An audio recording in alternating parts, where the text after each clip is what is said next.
framework of inflating mylar tubes. From Earth, which is to say from 150 miles or 241 kilometers away, the billboard would appear to be half the size of the full moon. Space Marketing Inc. said the billboard would generate no sound or light, and its orbit could be controlled to cover only that part of the planet an advertiser would like to reach. Traveling at 20,000 miles per hour, or 32,000 kilometers per hour, the billboard could be seen from any Earth location for 10 minutes at a time, every 90 minutes, and would burn up in the atmosphere after 2 weeks. The cost, back in 1993, was $25 million, $20 million for the launch vehicle, and $5 million for the materials, engineering, and operations. When members of Congress first heard about the outer space billboard, they thought it was ridiculous. But when 11 advertisers ran up with checkbooks in hand, Congress panicked and introduced legislation preventing any venture from putting, quote, obtrusive advertising in space.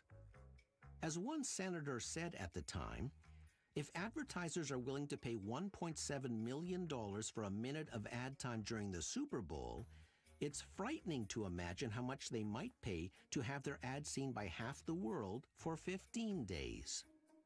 $1.7 million for a 1-minute Super Bowl ad. How quaint that sounds now.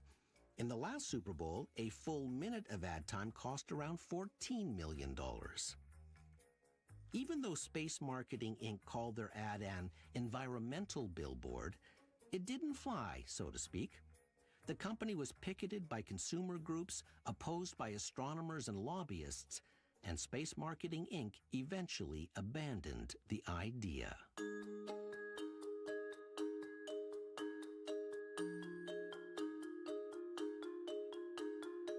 In 1996, PepsiCo paid Russia $5 million to have a giant 4-foot can of Pepsi float outside the Mir space station. 1 year later, the very first television commercial was shot in space. The ad starred the actual Russian commander of the space station at the time. In a highly produced commercial, we see the Moscow Space Center in a high state of tension as they lose contact with the Mir space station. Mir, этот ЦУП, мы вас не видим, я вас не слышу. Then suddenly, contact is regained. Василий, наконец-то! Moscow Space Center asks the commander if he needs anything. He says he wants a glass of milk. The Russian Space Center tells him that milk has never been sent to space. The commander suggests Tenuva, an Israeli milk. So the milk is put through extensive testing and is cleared for delivery. Tenuva Long Life Milk begins the journey to space. Then we see the Mir commander enjoying his Tenuva milk in the weightlessness of the space station. It took 9 months to plan and film that commercial in outer space.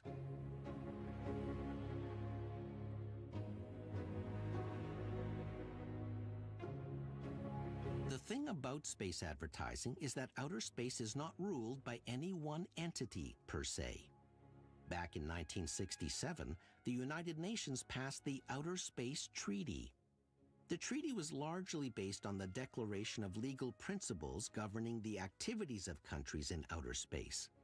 Essentially, it said the exploration and use of outer space shall be carried out for the benefit of all mankind. It said that nothing in outer space shall be claimed by any one country, no nuclear weapons shall be placed in outer space, and the moon and other celestial bodies shall be used exclusively for peaceful purposes. The treaty was signed by the Russian Federation, the United Kingdom, and the United States. There was nothing in the treaty about advertising. While the U.S. prohibits American marketers from placing obtrusive advertising in space, defined as being anything that can be viewed from Earth without the aid of a telescope, Russia is much more lax about the issue. It has a history of selling ad space on cosmonauts' spacesuits. In 2001, Pizza Hut had its logo put on a Russian Proton rocket. And Houston, we have pizza. That same year, Pizza Hut delivered a pie to the International Space Station in a vacuum-sealed container aboard a Russian rocket. Pizza Hut paid the Russian Space Agency $1 million to deliver the za, which was a bargain, as it's estimated that stunt attracted over $250 million worth of free press for Pizza Hut. And if you think delivering pizza is a big deal, wait until you hear what Japan has planned for astro advertising. You're listening to Season 13 of Under the Influence. If you're enjoying this episode, take an archive dive and listen to Selling the Moon, Season 4, Episode 4. We tell the real story behind the Apollo astronauts' training in Sudbury, Ontario. And no, it wasn't because Sudbury resembled the lunar landscape. You can find that episode wherever you listen to this show.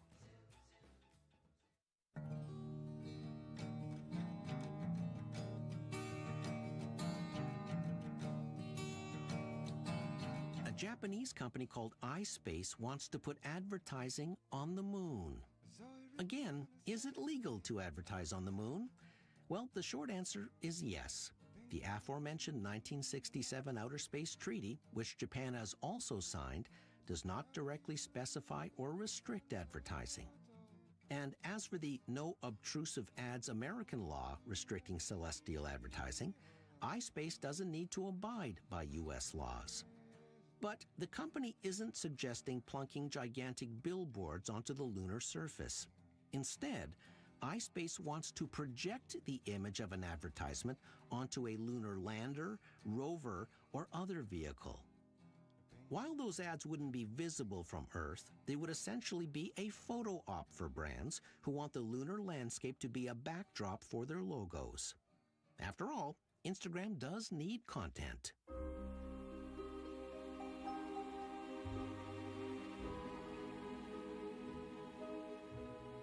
Another UK company called Lunads has a similar idea. According to their website, Lunads offers a non-obstructive, repeatable, and perpetual advertising method designed to bring ads from space to devices on Earth. Once in a lifetime, an opportunity comes along that is quite literally out of this world.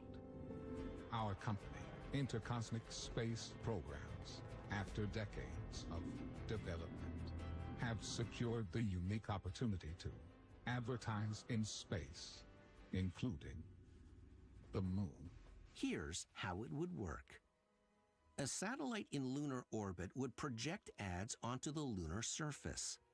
The satellite films the images it just projected, transmits them to an Earthbound satellite, and then relays them directly to devices anywhere. The images could then be used in print ads and billboards here on terra firma.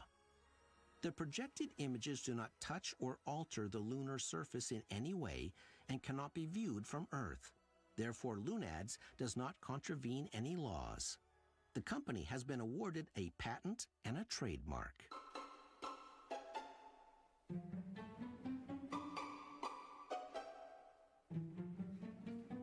In 2008, Doritos became the first brand to beam a commercial out to potential extraterrestrial life. The commercial was part of the Doritos Broadcast Project. Doritos invited people in the UK to create a 30-second video clip that offered a snapshot of life on Earth. The public was also allowed to vote on the best entry and chose a video directed by a 25-year-old named Matt Bowron. The video was then pulsed out over a 6-hour period from high-powered radar at the European Space Station in the Arctic Circle. The signal was directed at a solar system just 42 light-years from Earth. Apparently, it hosts a habitable zone that could harbor small life-supporting planets like Earth. The head of the Doritos Broadcast Project said, "We are constantly looking to push the boundaries of advertising, and this will go further than any brand has gone before. Doritos is delivering a world first." He also said he wouldn't be too surprised if the first aliens started arriving on planet Earth immediately, demanding a bag of Doritos.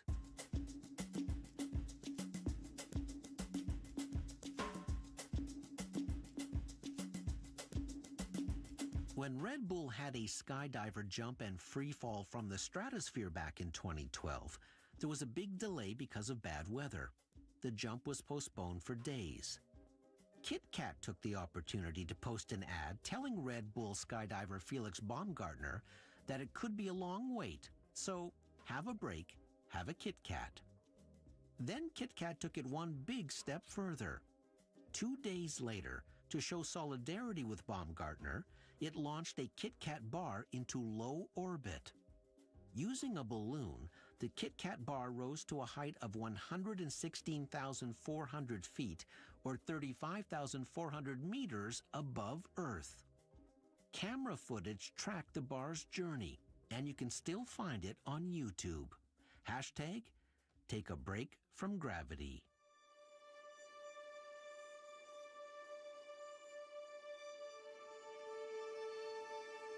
A company called Intuitive Machines made history recently. It landed its Odysseus robot on the moon. It was the first commercial company to put a spacecraft on the lunar surface.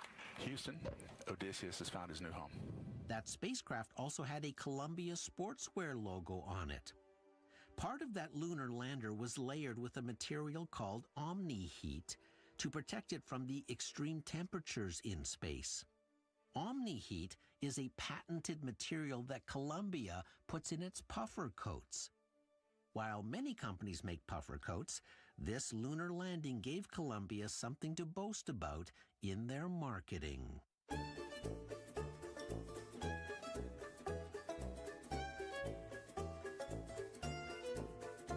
In 2017, KFC was the first fast food company to launch a chicken sandwich to the edge of outer space. Named the Zinger, the sandwich was to be lifted into space by a high-altitude stratolite balloon. Some weeks ago, we set out on a journey. A journey rife with discovery and possibility and 11 herbs and spices. And all because we dared to ask one question. A question man has asked since the dawn of whenever it was that we started thinking about this marketing campaign. Can you launch the Zinger chicken sandwich into space? The sandwich was scheduled to remain aloft for 4 days at an altitude of up to 80,000 feet, or 24,400 meters. Roger, mission control team. Proceed with status report from sandwich team. Spiciness. Spiciness is go for lunch. Crispiness. Crispiness is a go. Buns. Toasted sesame seed buns are go. Lettuce. Lettuce is go. Mayo. Mayo is go for lunch. Then came time for liftoff. 5, 4, 3, 2, 1. And liftoff. We have liftoff of the Zinger 1 space mission. Holy cow, that's some spicy, crispy chicken moving out at an average rate of 1,000 feet per minute. With that, the KFC Zinger chicken sandwich journeyed skyward from its launch pad in Arizona. While KFC had its tongue planted firmly in cheek, the sandwich did touch the boundary of outer space. It also served as a test flight for the marketability of stratospheric balloons, which are expected to reach altitudes of 28.5 miles or 45.8 kilometers above the Earth. This is the greatest achievement in chicken sandwich space travel history. In all my years in this business, I've certainly never seen anything like it. What a time to be alive.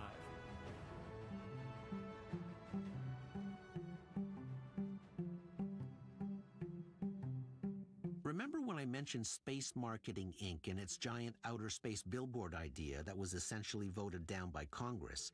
Well, that was back in 1993. In 2018, Elon Musk made history when he successfully launched the world's most powerful operational rocket into space. But something else hitched a ride. It was a red Tesla Roadster convertible, complete with a dummy strapped into the driver's seat. According to Musk, the car could be cruising through deep space for hundreds of millions of years to come. It was a marketing coup for Tesla. Recently, Business Insider reported that Elon Musk has been planning to use his SpaceX rocket ship to launch a series of 50 small satellites into low Earth orbit. Each would be about the size of a bag of groceries. The satellites would be constantly bathed in sunlight and would deploy large reflectors to bounce that bright light back to Earth. Each satellite would appear like a bright star, and all 50 could be arranged to form pixelated patterns, not unlike an army of drones. Those images could spell out a brand name or form a logo in the night sky, and they could switch advertisers between target cities. And here's the surprising part. These outer space ads could be cheaper than a Super Bowl commercial. Here's the math. A 3-month satellite campaign would cost $111 million, split between 24 different advertisers. Therefore, each ad would cost $4.6 million. That's much less than the current $7 million Super Bowl price tag.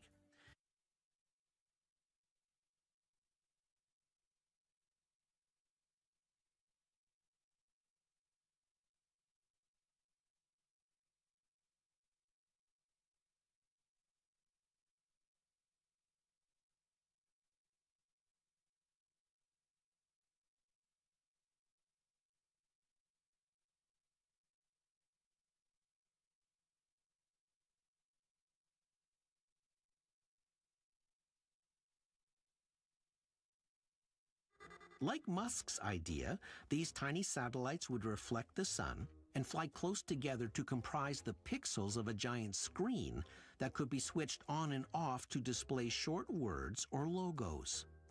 Besides brands, Start Rocket's CubeSats could promote big events like the Super Bowl or the Olympics, or even deliver emergency messages in remote cutoff or disaster-hit areas when normal means of communication won't work. The company says it's going to cost around $150 million to get the system launched. Then it will charge $200,000 for every 8 hours of advertising, which is way cheaper than Musk's idea and way cheaper than a Super Bowl ad.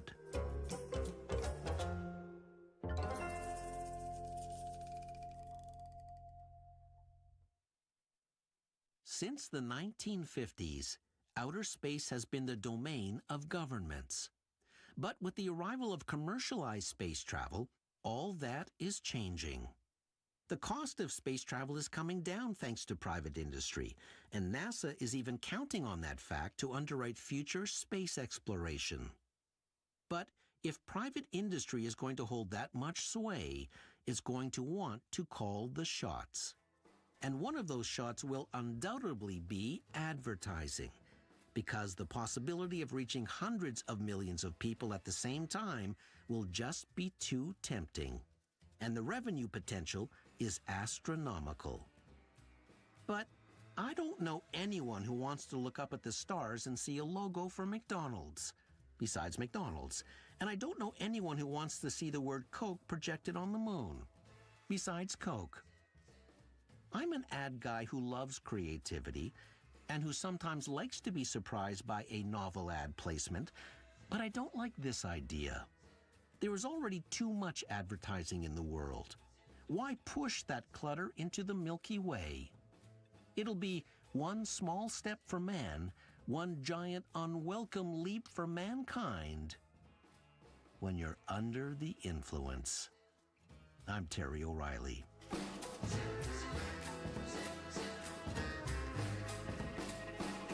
This episode was recorded in the Terrestream Airstream mobile recording studio on planet Earth. Producer, Debbie O'Reilly. Sound engineer, Jeff Devine. Under the Influence theme by Ari Posner and Ian LeFever. Tunes provided by APM Music. Follow me on social at Terry O Influence. And if you'd like to read next week's fun fact, just go to #podcasts.ca and follow the prompts. See you next week. Hi. This is David Leader from North York, Ontario. Fun fact. The Apollo spacesuits were actually made by bra maker company Playtex, and 2 of the layers included bra and girdle material. This is CBC Radio 1, 990 AM, 89.3 FM in Winnipeg. My name is John Cullen, and I want to tell you a story. It's a story about a scandal, broken relationships, gossip, rumors, money, corporate rivalry, and curling.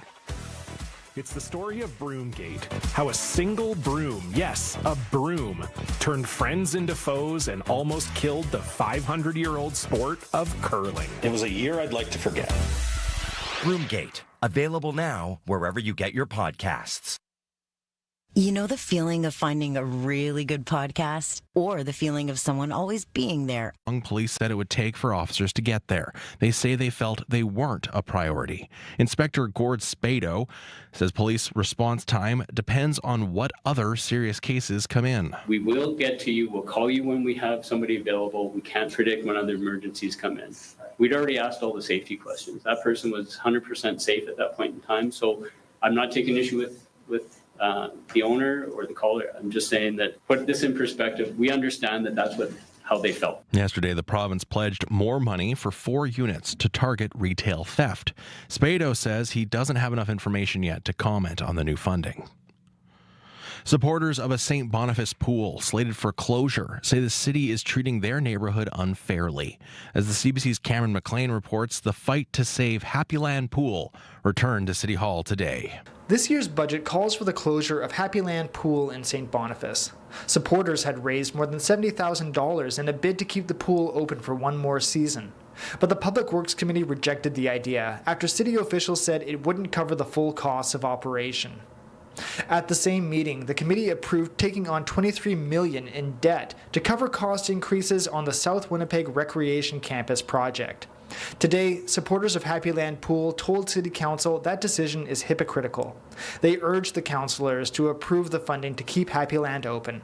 The vote on the South Winnipeg Recreation Campus is expected to happen later today. Cameron McLean, CBC News, Winnipeg. The City of Winnipeg now knows what it'll cost to keep West Kildonan Library going. City Council voted 2 years ago to spare the library on Jefferson Avenue from the wrecking ball. And a new report says the library needs $6 to $11 million worth of upgrades. The city has no money set aside for the work.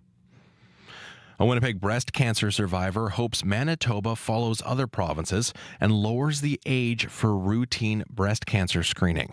The opposition PCs are calling for the province to lower the age from 50 to 40. The health minister says there's a capacity issue, but they are looking into it.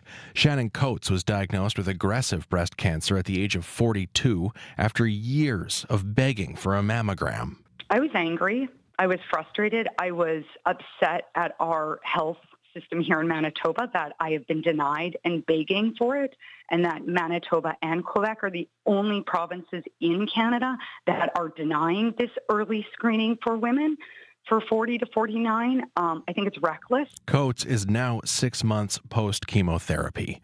She says women's lives are at stake. Meanwhile, a national task force says people should be able to get mammograms if they want, starting at age 40, but it shouldn't be routinely offered to those under 50.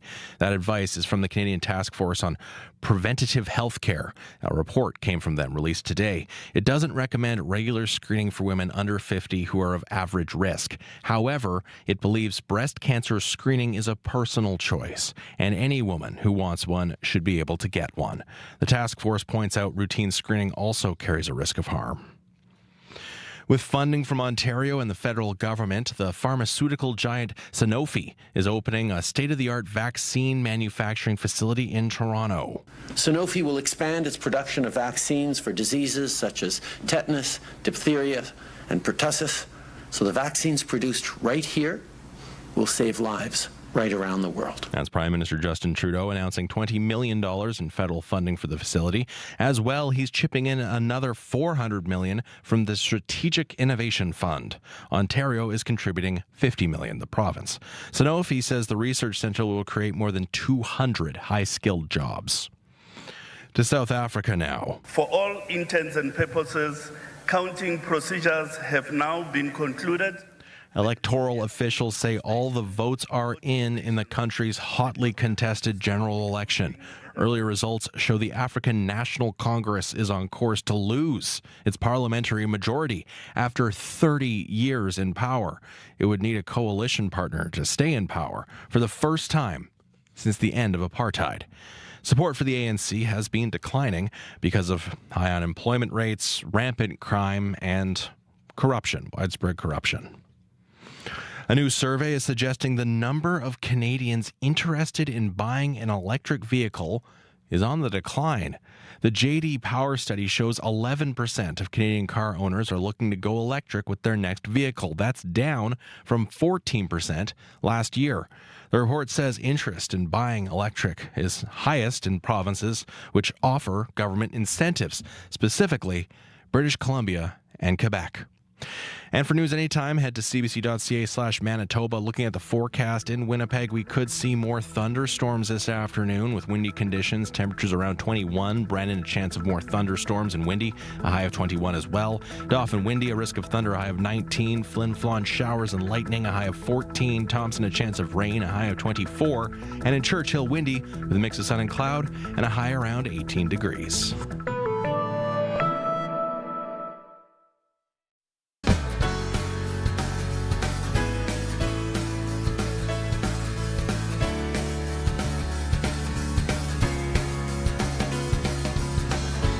Hello, my friends. Thanks for joining me today for Radio Noon here on CBC Radio 1. I'm Janet Stewart.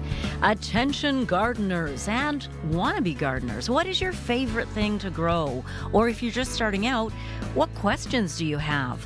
On our call-in conversation, a 20-year member of the Selkirk and District Horticultural Society joins us to share what she loves and what she's learned. Join our chat after 12:30.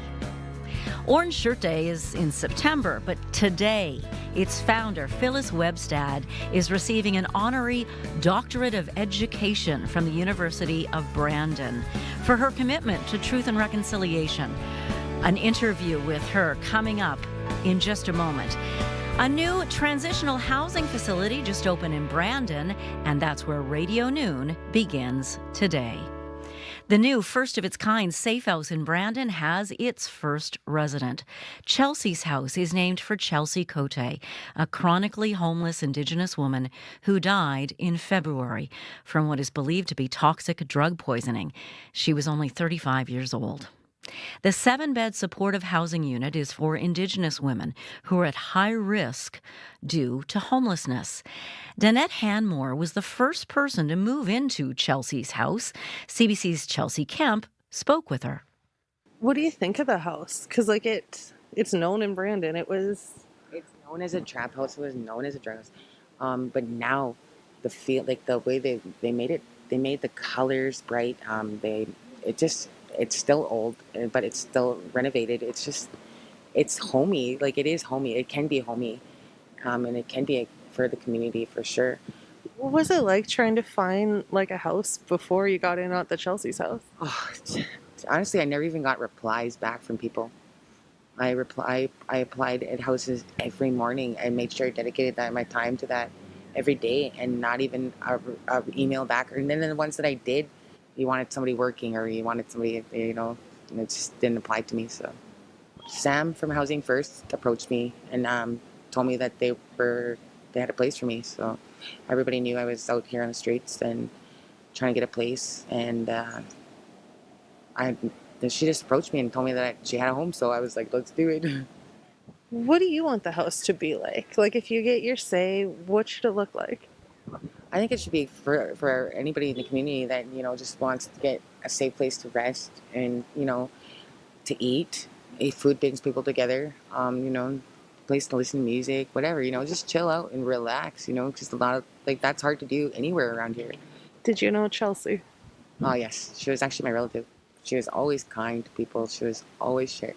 She would have these craziest stories, it was just funny, but she always had a joke. She always had, good things to say too most of the time, but I miss her. I miss her a lot. I think about her a lot, actually. I miss a lot of people. Do we need a safe place for women in Brandon? Yes, we do, but we need it for men too. And it doesn't have to be separated, I don't believe. Like, because, you know, the people down here, they work together. We all protect each other. And that's the key, is to have one another. Not, you know, it doesn't have to be separate. It's not just women attacked. It's not just men. It's both. It's like, you know, it's not just one or the other.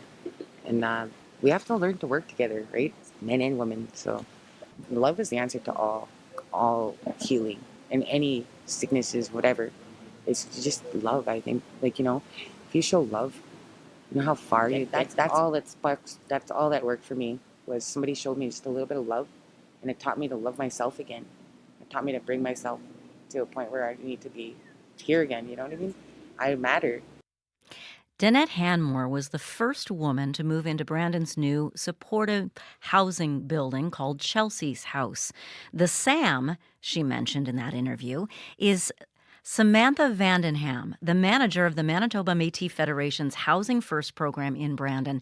Thank you so much for joining us today by Zoom, Sam. You're welcome. Thanks for having me. What is your goal with Chelsea's House? So our goal for Chelsea's House is that it's going to offer supportive housing that is Indigenous focused for our women.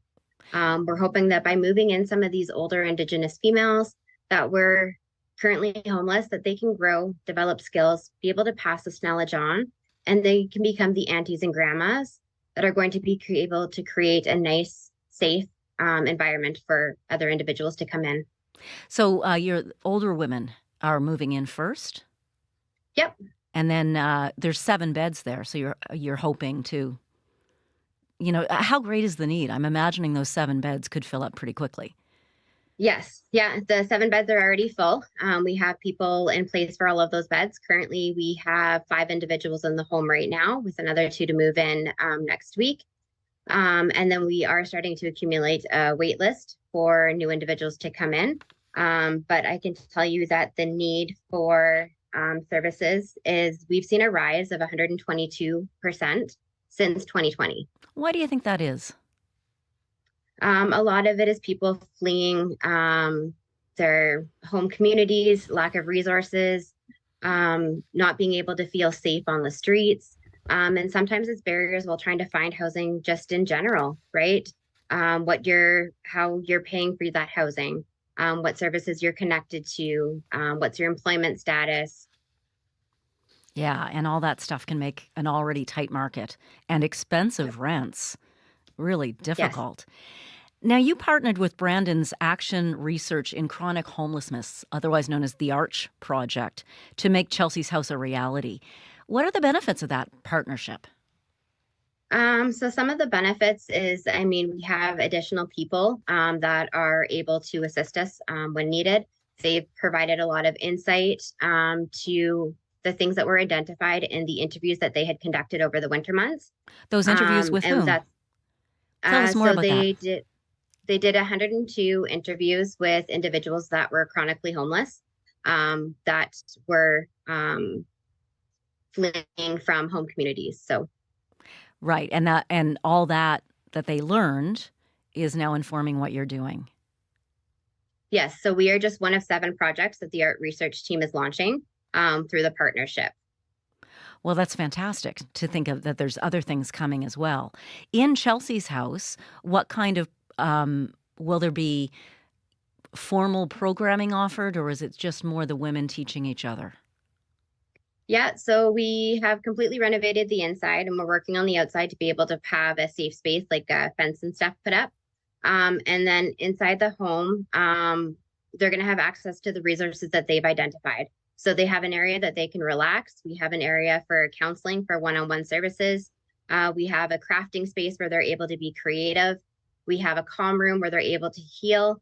And, we're going to be able to work on them with what they want to work on to where they want to be.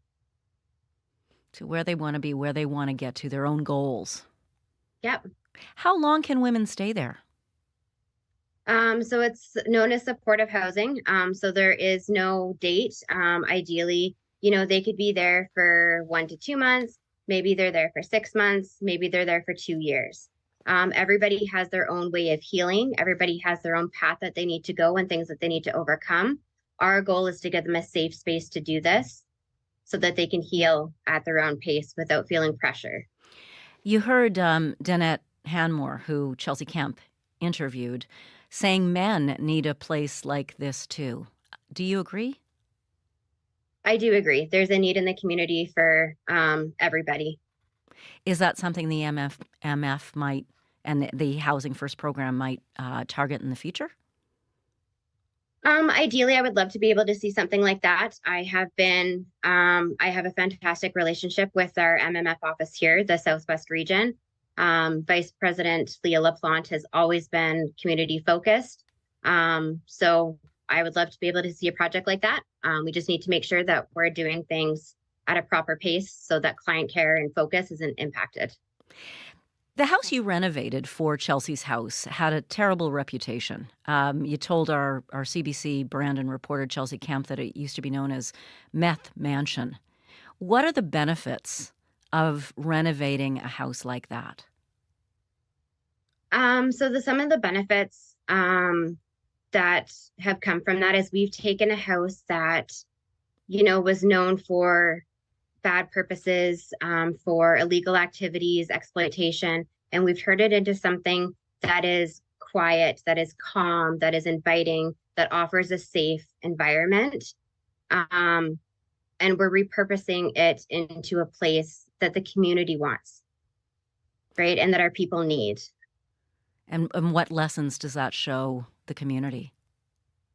We're hoping that it shows the community that, there are organizations that work with individuals that do want to get their stuff, where they want to be. Sometimes that process may take a little bit. There's going to be hiccups in every new project. We went around and did some canvassing. We held an open house, and we got a lot of support from our community, which is fantastic to see.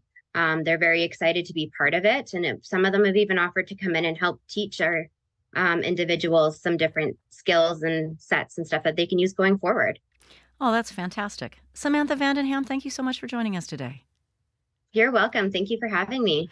Samantha Vandenham is program manager of the Manitoba Métis Federation's Housing First program in Brandon.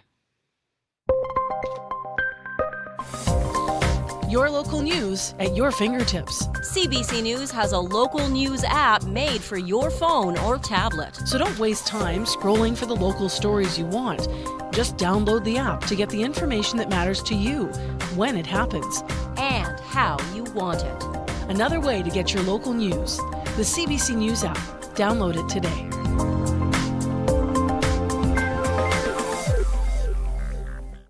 It is 12:17. You're listening to Radio Noon here on CBC Radio 1. Also on your CBC News app. You download the new app and you get all your radio stations there from CBC Radio 1 as well.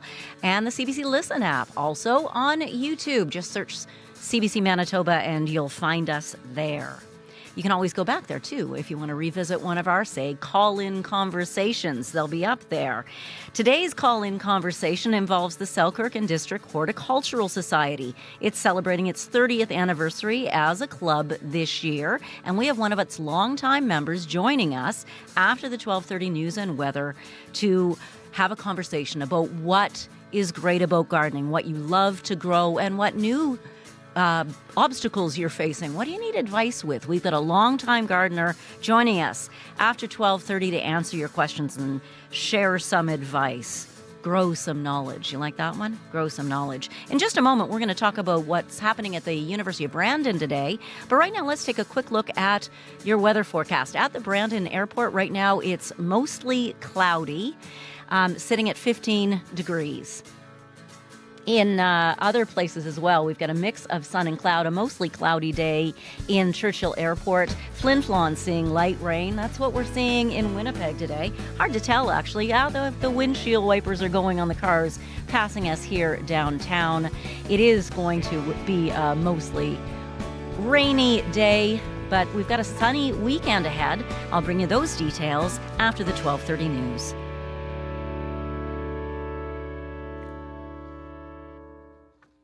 Brandon University is honoring the residential school survivor whose story inspired the Orange Shirt Day movement. We now mark Orange Shirt Day on September 30th each year. This morning, Phyllis Webstad received an honorary doctorate of education from the university at its convocation ceremony. Orange Shirt Day gets his name from an experience she had on her first day at residential school. She was just 6 years old when she was forced to leave her community in BC, Shewetbok, and go to residential school. She arrived proudly wearing an orange shirt given to her by her grandmother. But staff at that residential school in northern British Columbia took it away from her. Here is some of a conversation she had with CBC's Rosanna Deerchild, host of the program Unreserved, celebrating the 10th anniversary of Orange Shirt Day last year. Phyllis, can you take me back to your earliest years before you were sent to residential school? What was life like for you where you lived? I grew up with my grandmother on the Dog Creek Reserve. We lived off the land. Granny had 3 gardens. We dried fish and dried meat. Fond memories were Granny was the youngest of 10. We would meet her siblings down at the Fraser River, which flows into the Pacific Ocean near Vancouver. And in the summer, the sockeye salmon come up the river and spawn in the various creeks. And so we would camp sometimes the entire summer right by the creek. And we would have fish for breakfast, fish for lunch, fish for dinner. Yummy. Yes. And those were good memories. So when I did spend that time at residential school, I've learned the word is disassociate.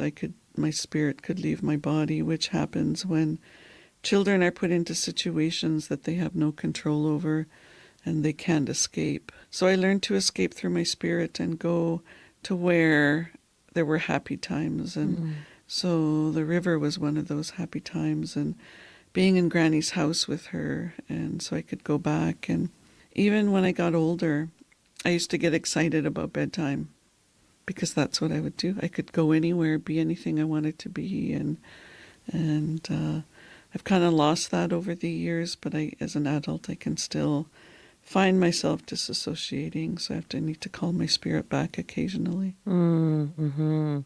It's really heartbreaking to hear, stories about how our grandparents and our mothers, my own mother, were taken away from such a beautiful life. Did you grow up knowing your family's connection to residential schools?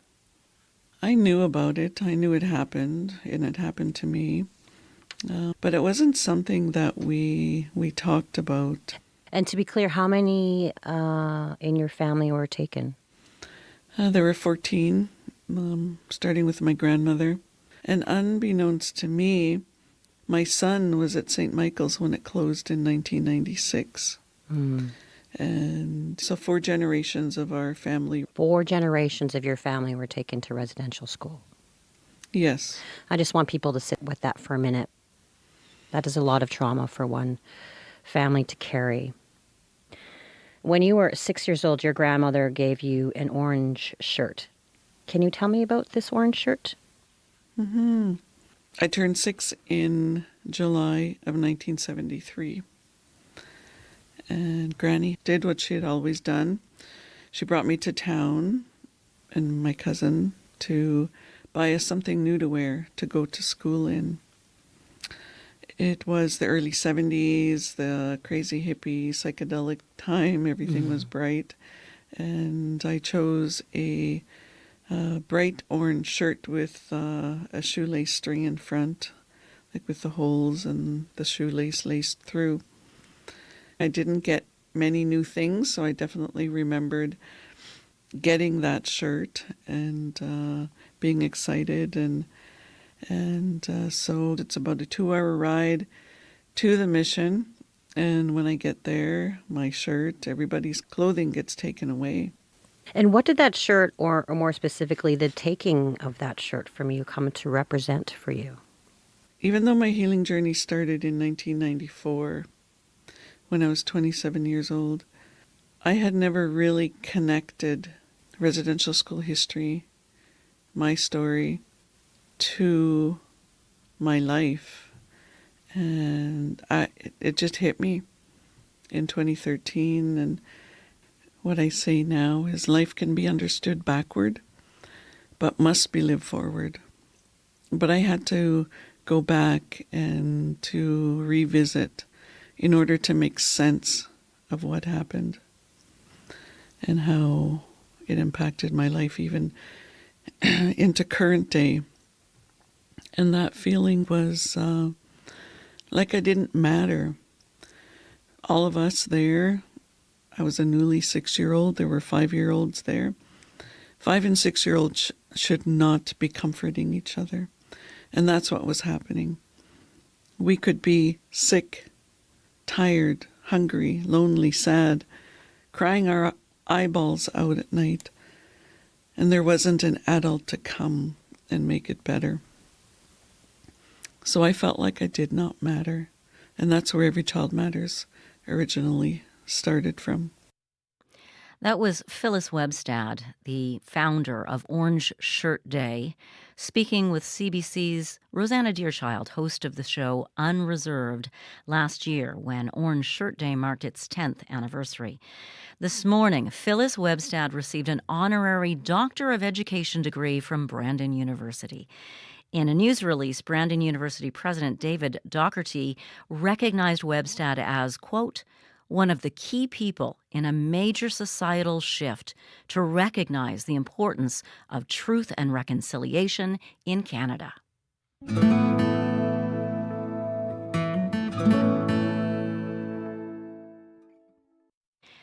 Rain Hamilton is one of the musicians featured on Manitoba Music's Pride playlist. And of course, it's Pride season in Manitoba. Here's a song about the moment you know you've fallen in love. This is Rain Hamilton with Love Has Come For Me. It's the heavy lifting of the soul. It's when to rock and when to roll. All the senses here combined to tell me to pay attention to the news, to talk show headlines with the clues of how to be and how to stay courageous.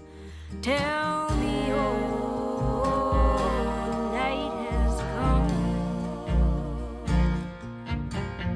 and love has come for me, has come for me. Oh, love has come for me, has come for me. To all the parts that kept me safe, to all that led me to the place where I can let it go, let it lie. I thank you by my maker's hand, knowing what I did not know, that I might stand here willing to receive it. Oh, when the night has come,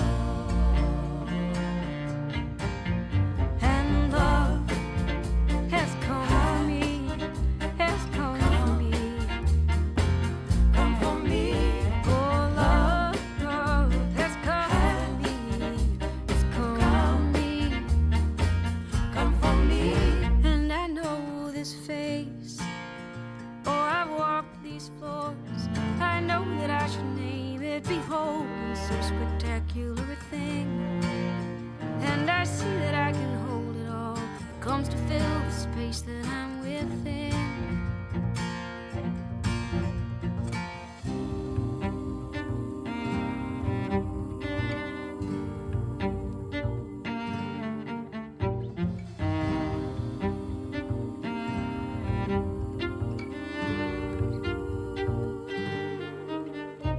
And what if I could hold you there, lend comfort to your tried and loving heart that will come to know the difference?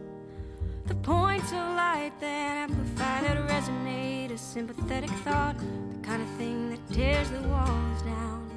Oh, when the night has come, and the night has come, and love has come for me, has come for me, come for me. Oh, love has come for me,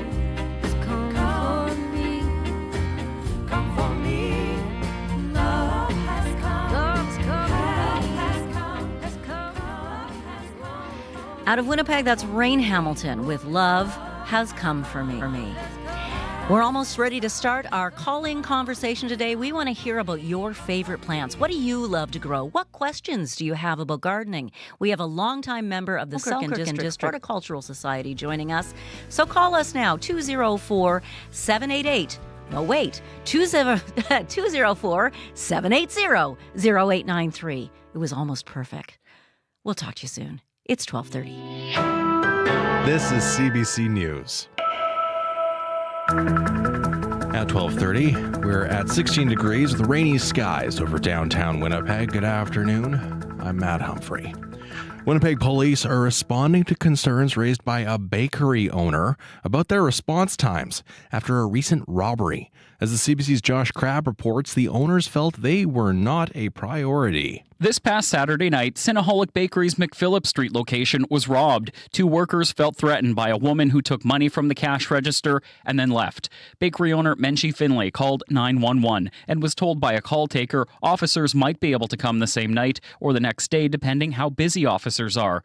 Finlay says she understands police have other emergencies to deal with, but she didn't feel like a priority. Inspector Gord Spado with the Winnipeg Police Service says the bakery owner was told they didn't have to wait around. Spado says it was deemed a Priority 3 call, which is defined as a call that requires urgent intervention for evidence collection, apprehension of suspects, and the well-being of complainants. He says ideally, officers would have been sent faster, but the police service has to deal with higher priority calls first, where the life and safety of people is at risk. Josh Crabb, CBC News, Winnipeg. The City of Winnipeg now knows what it will cost to keep West Kildonan Library running. City Council voted 2 years ago to spare the library on Jefferson Avenue from the wrecking ball that happened in 2022. Now, a new report says the library needs $6 to $11 million worth of upgrades. A city asset manager tells us the city has no money set aside for that project. And today, the fight to save Happyland Pool is once again before Winnipeg City Hall. This year's budget calls for the closure of the St. Boniface Pool. Supporters had raised more than $70,000 in a bid to keep the pool open for one more season, but the Public Works Committee of Winnipeg rejected the idea after city officials said it wouldn't cover the full costs of operation. At the same meeting, the committee approved taking on $23 million in debt to cover cost increases at the South Winnipeg Recreation Campus project. Today, supporters of Happyland Pool told City Council that decision is hypocritical, and they urged the councillors to approve the funding to keep Happyland open. And we are expecting a vote on the South Winnipeg Recreation Campus project later today. For news anytime, head on over to cbc.ca/Manitoba, or you can use the CBC News app. That's cool. It is. Thanks so It's much. right there. It's right there on your phone with you anytime you want it. You download it. It's there. And you push that little button. Pick local, though, when you want to hear radio. Well, listen to anything because it's all great. And it's It's all all on the same great. app now. It's all good. Right? That's absolutely right. Okay, talk to you later, Back Matt soon. Humphrey. Bye. Matt Humphrey, such a good guy. Gardening is good for you. It can help you with your memory so you can remember things like the right number to call when you want to join our calling conversation. We have so many phone numbers here. 204-788 is not the number. 204-780. You should see Wendy Parker, our studio director, shaking her head at me right now. 204-780-0893. 204-780-0893. Right in front of me. There it is. I hope you're patient, like our lovely Wendy is, because we're getting there. See, gardening is good for you. Fresh air, exercise forces you to slow down a little bit and think. Even if container gardens on a balcony are all you have, that's a great place to dig in the dirt, get your hands dirty, and help feel a little bit more connected with nature. You can grow vegetables and you're improving food security. So what is it that you most love to grow? If you're new to gardening or you're having trouble with a plant, we have someone with us today who can offer advice. If you need a toll-free number, it's 1-800-268-5483. That special guest I referred to is Leila Wegert, who's been a member of the Selkirk District Horticultural Society for 20 years. Leila, thank you for joining us by Zoom today. Hi. It's great to have you here. What do you love about being a member of the Horticultural Society? Well, when we first moved back to Manitoba, I didn't really know many people, and I've gotten to know so many like-minded individuals through the garden club. My husband and I are both involved. He's the treasurer, and we look forward to the meetings. We learn a lot from the meetings. But even the coffee breaks, when you just talk to people about gardening and what their experiences are, it's all good.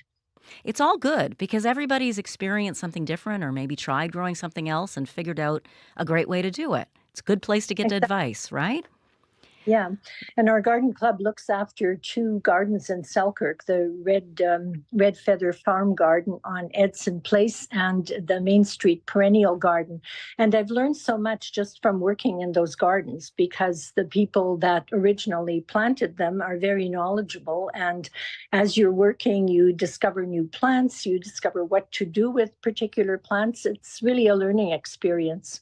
Well, I'm hoping people join us today to share what they love to grow in Manitoba. 204-780-0893. Tell us about the gardens. Now that you've moved back to Manitoba, you've settled in the Selkirk area. What do you grow? Well, I have a large sunny perennial garden.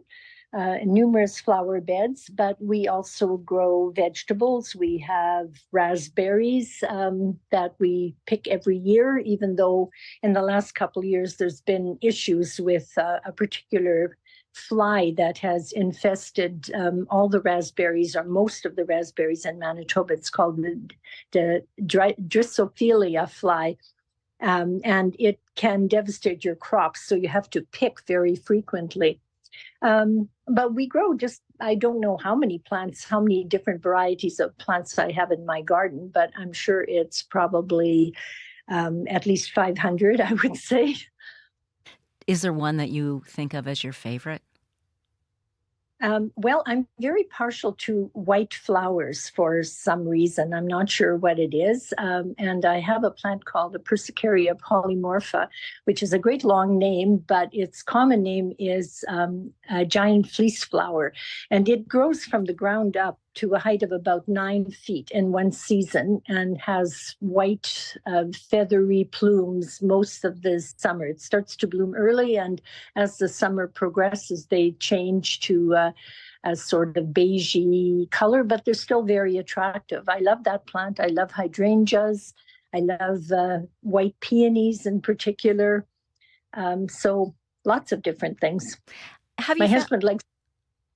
I'm sorry, I cut you off there. What did you say?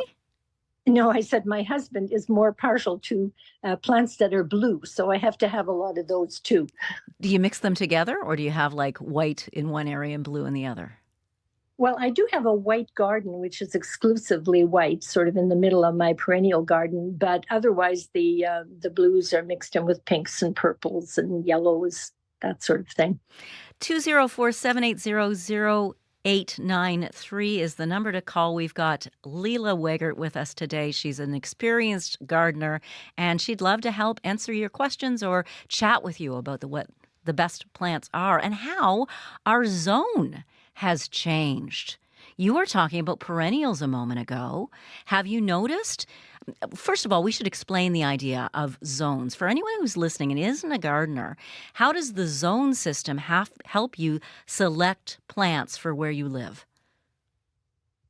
Well, we're sort of zone 3 or 3A. Some people are 3B. It sort of depends on your where you're located and how much of a microclimate you have in your yard.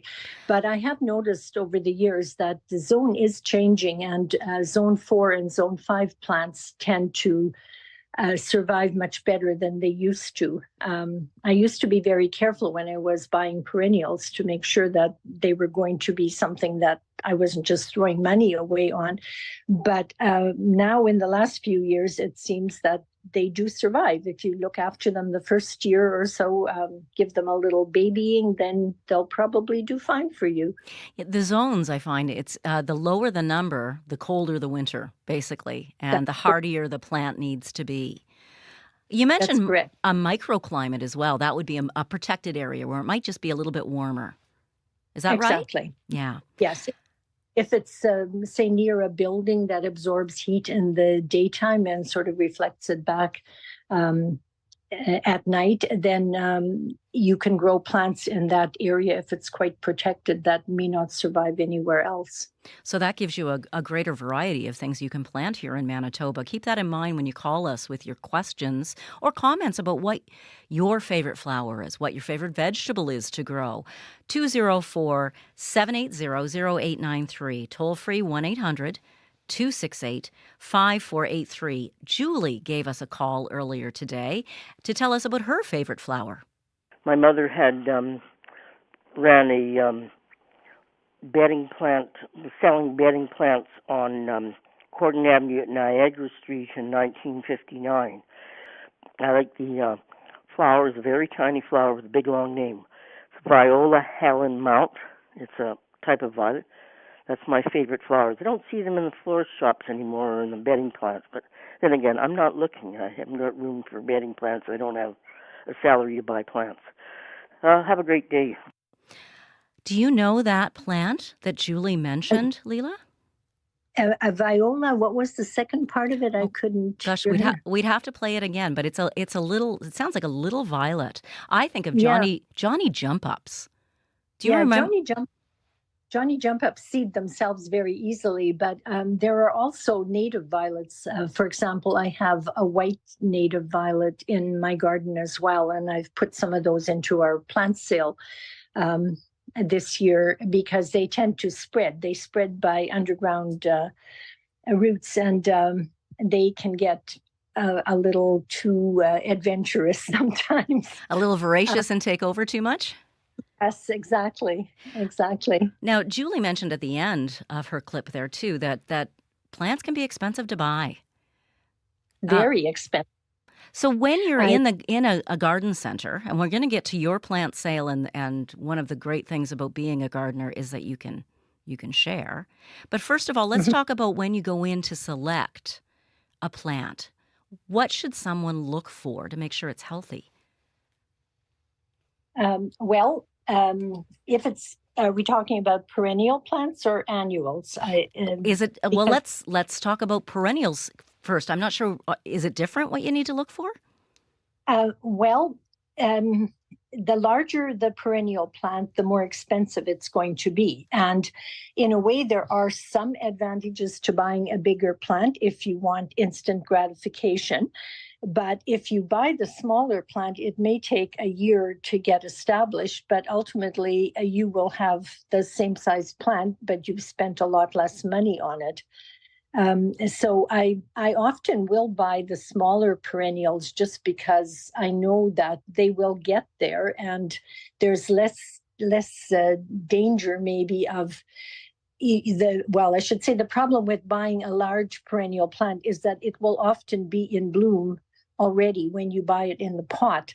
And so you're not really going to experience much of that bloom that year. You'll have to wait till the next year anyway. And so if you have to wait till the next year anyway, you may as well buy the smaller plant. That seems logical. On a budget. If you have unlimited funds, then go for the big plant because it's going to give you a bigger show initially. Like say you buy a hosta in a large 8 or 10-inch pot, it's obviously going to be a much bigger plant than the one that you buy that's in a 4-inch pot.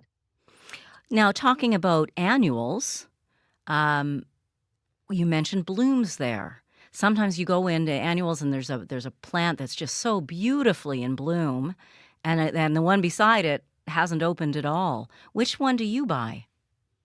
I'd buy the one that hasn't opened at all because it's going to suffer less transplant shock when you put it wherever it is that you want to put it eventually, whether it's a basket or in your flower garden. And it's going to bloom for you, whereas the one that's already in bloom, those blooms will finish, and then you'll have to wait anyway for the next flush of blooms. You have to, your Zoom, of course, the fabulous internet we have in Manitoba just froze a little bit, so we missed the last bit. I just said that the first flush of blooms, you may not last as long because of transplant shock, because if the plant is already in bloom, it's trying to establish both its root system and its flowers, and that's a lot of stress on a plant. Whereas if it can concentrate more on the flowers, concentrate more on the roots, then ultimately you will have a nicer display of flowers. So unless you want it tomorrow, then you buy the one with the flowers. Exactly. It's all about patience, is it? Yeah. Yeah, patience it and is. balancing things out. Julie called back, by the way. Thanks, Julie, to mention that the name of the flower that she loves, that her mom used to grow, is called Viola Helen Mount. Helen Mount. That's I'll what have she to remembers. Is it? We've got the Latin names. The big formal names. Personally, I try to learn the Latin names, because if you learn it once, you know it. If you learn only the common name, there are sometimes like 5 or 6 common names for a particular plant, and then you still don't know what somebody's talking about because they may be referring to one of those common names that you don't know. There you go. I guess that helps from things getting confused for you, and that's why gardeners so often do that. 204-780-0893 is the number to call if you'd like to join our conversation. I want to ask about container gardens. Just before we go, we were talking about those beautiful ones that you see sometimes at a garden center, and they're all done for you. Those baskets, just gorgeous. What do you think about them? Well, they're beautiful, but you do have to understand that if they come from a nursery, you're probably going to have to be very diligent with your watering schedule, because they're mostly planted in soilless mix, and soilless mix has a tendency to dry out very, very quickly. You will also have to fertilize them on a regular basis, because the soil itself, the soilless mix, doesn't actually have nutrients in it.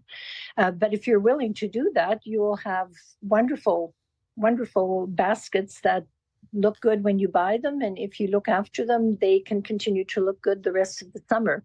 You may sometimes have to cut back certain plants because they do go through, even though annuals continue to bloom, an annual's purpose in life is to create seeds. And so it continues to bloom until it can create seeds. And so therefore you have to deadhead some of them so that they don't get to the stage of creating the seeds, and then they'll keep on blooming for you. They have bred various plants like petunias, for example, which no longer need to be deadheaded. For example, supertunias will bloom all summer long because they've been somehow modified so that they don't create the seed pods.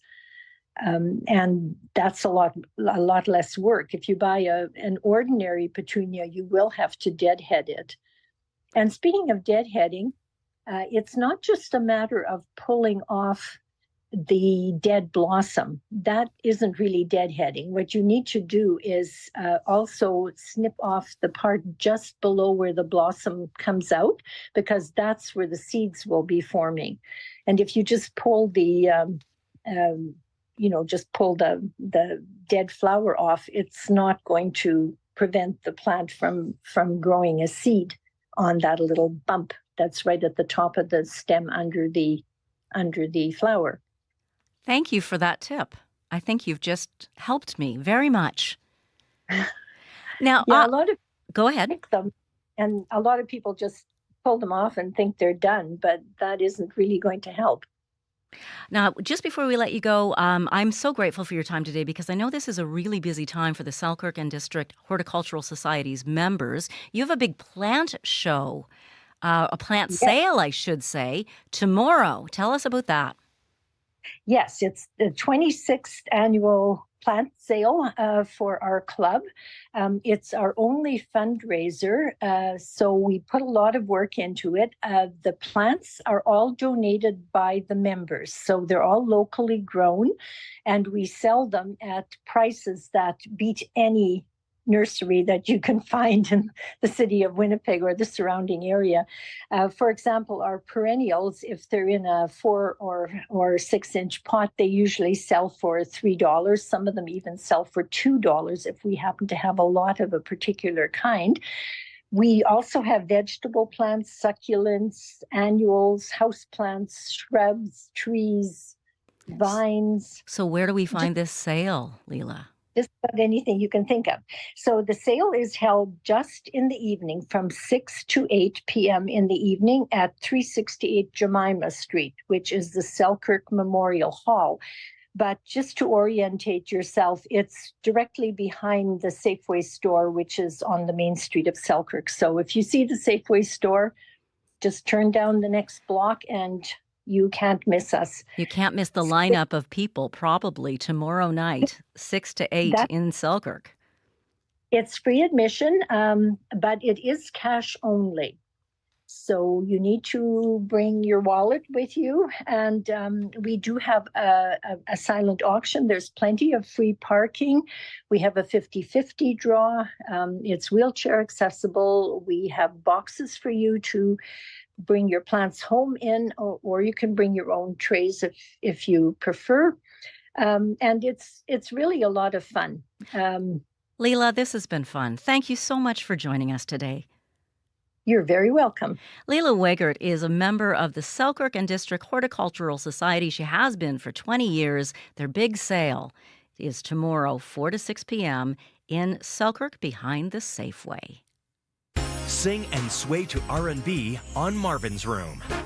Move and groove to the rhythm of Saturday Night Jazz. Crest with the best next wave of Indigenous music on Reclaimed. Savor the flavor of the Francophone world on C'est Formidable. And treasure the arias and encores on Tempo Weekends. Saturday night means music on CBC Radio 1 and on the CBC Listen app.